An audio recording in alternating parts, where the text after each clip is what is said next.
So, a lot of people ask me how I find cheap flights and how I was able to travel all across the world in a cheap manner. So, I'm going to show you how I find my flights and then different ways that I kind of hack them. Um, and just keep in mind that when I was traveling for that year, I was usually buying one-way tickets, but I did get a lot of other cheap flights as well. So I'm going to show you how to do that first. Some of the main sites that I use are Skyscanner and Kiwi. Those are two of my main ones just because they allow you to type in where you're going and then you can put anywhere or everywhere in the search section so you can kind of see where in the world has the cheapest options at the moment. And then I also get email alerts from Secret Flying and then Scott's Cheap Flights. And those come into my email inbox that I can check every day. I literally check Secret Flying every single day to see what alerts are out there. The other day there was just a flight from a bunch of different United States cities to New Zealand for like $250.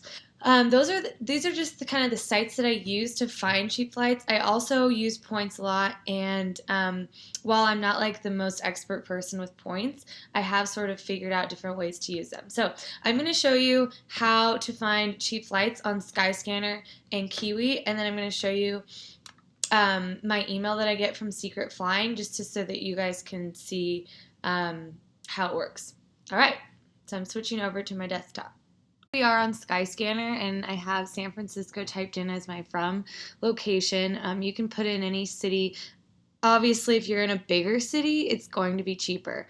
Maybe that's not as obvious, but more flights go in and out of those destinations, so those flights are typically discounted. So let's say we want to go to Europe and we want to do like a couple-week trip.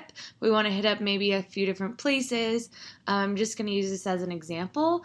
So on Skyscanner, you type in here, you click can't decide where, click here to search everywhere. I'm just going to do that because who knows, maybe somewhere in South America is cheaper to fly than to go to Europe, but the best part is to be flexible when you're looking for cheap flights if you can be.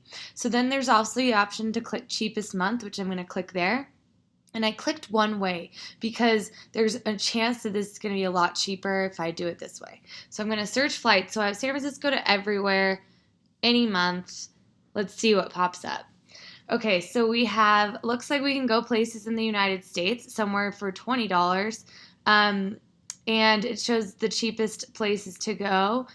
It's kind of slow right now, but it looks like from San Francisco, we can fly to Long Beach, LA, Burbank, which are pretty cheap actually to fly down south. Okay, so we want to go to Europe. So we're going to go to Iceland. This is the cheapest one, it looks like. Looks like we can go to Mexico for $94, Puerto Rico. Denmark is the second cheapest, but let's say we want to go to Iceland. This is how I got my cheap flight last time I went. Okay, so we can go to Reykjavik for $128.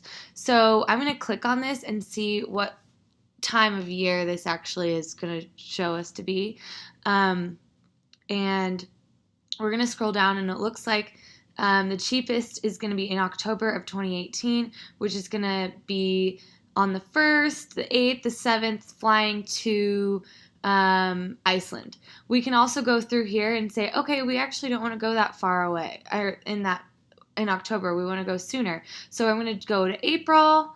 Okay, it looks like I can fly on April 5th to Iceland for $136. Great. So I'm just going to go in here and make a note. And I'm going to do Iceland for $138. Okay. And that's SFO to Iceland. Great. Okay, so that's Reykjavik, and let's say I want to stay there for a few days, so that means that we can kind of figure this out later, but okay, now I'm going to go back in here, and I'm going to type in Reykjavik, and I'm going to go to anywhere, and I'm going to do April here. Again, you can keep playing around with this. Let's say you still want to do October or whatever, but let's say we want to do a little skip around in Europe. Okay, so it looks like I can go to Poland, Lithuania, United Kingdom, Sweden, Denmark, all these places. I've been really wanting to go to Poland, so I am going to go to Gdansk, or honestly, I've been wanting to go to Krakow, so I'm going to do this $85, but it has one stop, which we'll show you. So let's say I wanted to fly on the 10th or something like that for $85. So I spent a little bit of time in Reykjavik, and then I go to Krakow. So that'll show you how to do that. Okay, so then I would go back into here. I'm going to actually write this down. This is kind of how I do it. Iceland, we know Reykjavik, and then to Poland. I could have gone to a cheaper city, which, why not? Okay, and then let's say Krakow to anywhere in April. And again, April's soonish, so it's going to be a little more expensive than flights you could get to somewhere else. So let's say I want to do one more stop along the way. Ooh, okay. I want to go to Germany. Honestly, I could probably take like a train for cheap to go to Germany. But actually, let's go to Sweden instead. Okay, let's go to Stockholm for $18. So I'm going from Poland to Stockholm for 18. Again, this kind of depends on the dates too. Okay, so now I'm going to Stockholm. So I'm gonna, you know what? Okay, that's probably enough for my 2-week vacation. So I'm gonna figure out Stockholm to get back home. Okay, let's see how much this costs. So it looks like, so I'm gonna scroll until I find United States, which it's probably, okay, $105. Let's see where it takes us. Okay, New York. Oh, so let's just say I live in San Francisco for the sake of this.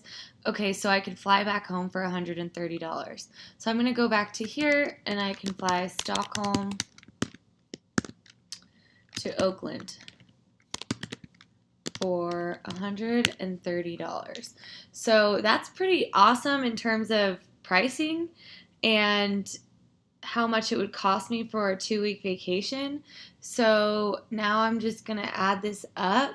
So 138, 85, 18, 130. Okay, so that entire trip cost $371, and I just hit up a bunch of different places. It would probably even be cheaper to take some trains within Europe versus flying.